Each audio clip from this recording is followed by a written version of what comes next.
All right, sports fans, how's everybody out there doing?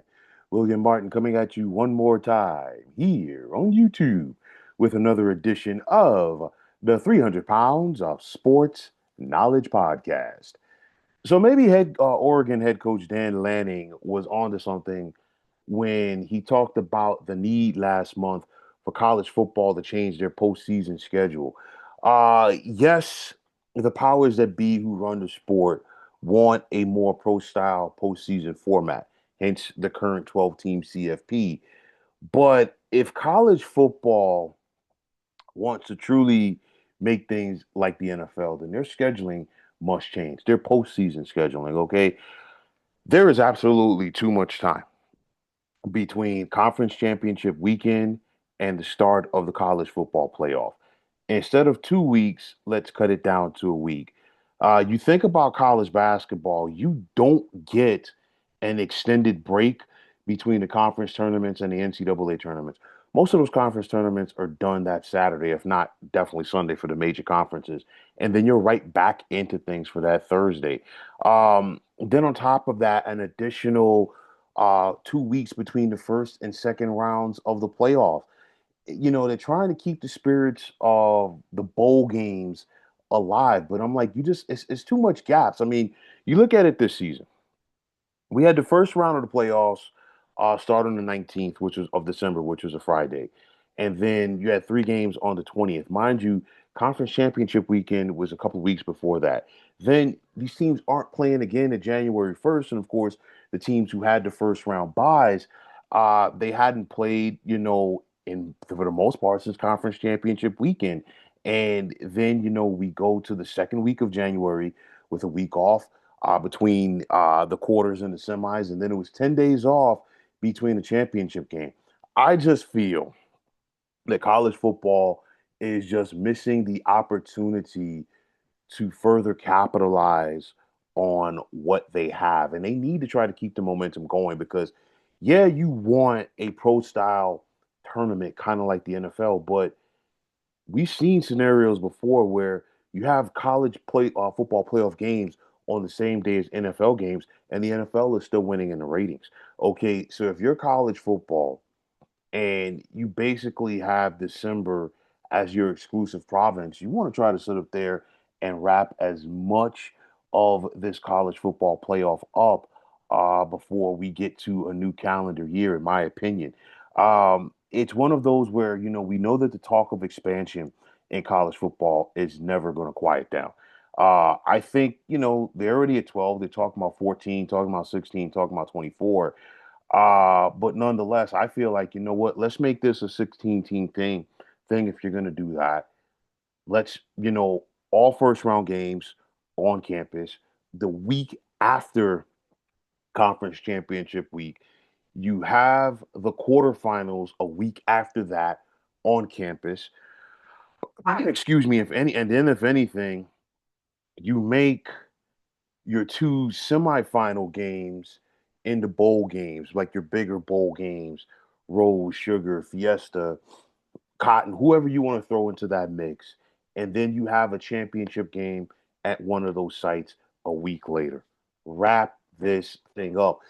As good as the Indiana Miami game was this past Monday night, and it was good, I feel like it lost some of its sizzle due to the fact that this playoff has been spaced out so much. You think about it, from when conference championship weekend went down, as to now when we just crowned a national champion this Monday, you probably could have had 4 or 5 weeks worth of games within that time. No brainer. But I just feel like they're trying to space this thing out, and it's just like I said, it's just taking away from the sizzle of it. And honestly, it took away from the sizzle of what was a good game because it was almost like, oh, it's Monday night. We've got this national championship game, as opposed to, what? Let's keep the momentum going. And if you had this situation a couple of weeks ago, I guarantee you more people are talking about Indiana, Miami in the championship game than they were. We know that there are going to be more changes coming to the CFP format, but you just have to hope that this is going to be one of them.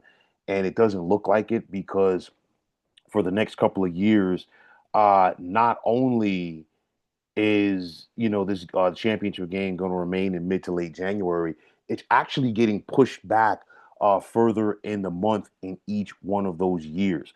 College football is great, but it ain't the NFL. Okay, and I'm a big fan of college football. Make no mistake about it. But the NFL, can kind of do these kind of things. But even at the same token, you look at the NFL's postseason format, they get right into it as soon as their regular season ends. Yeah, you got your top team in both the AFC and NFC with a first round bye, but guess what? 2 weeks later, they're right back on the field. There's only a 2 week layoff between the conference championship games and the Super Bowl, and then there's so much football leading to the Super Bowl that you know what? People are still raring to go. I guarantee you, if you had a month off between conference championship games and the Super Bowl, that would be a problem. This is basically what college football is doing, and I think it's something that needs to change. College football is great and it's always changing, but I just hope somewhere down the line, the powers that be realize, you know what, they're killing the momentum of their postseason. A lot of people are intrigued by the college football playoff. Okay, and I think there needs to be more on-campus games to give those top teams a true home field advantage. But nonetheless, you got to try to get as much of this done within the month of December as possible.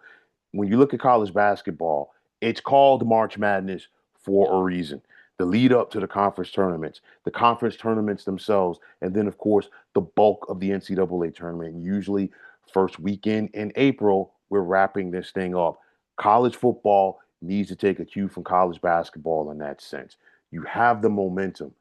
Don't tinker with it.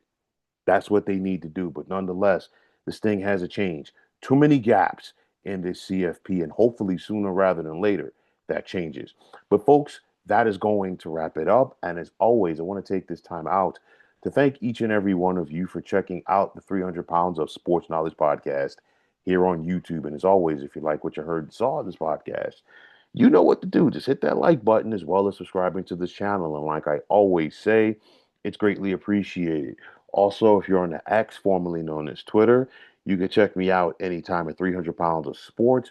And like I always say, if you give me that follow, it will be my pleasure to do the same in return.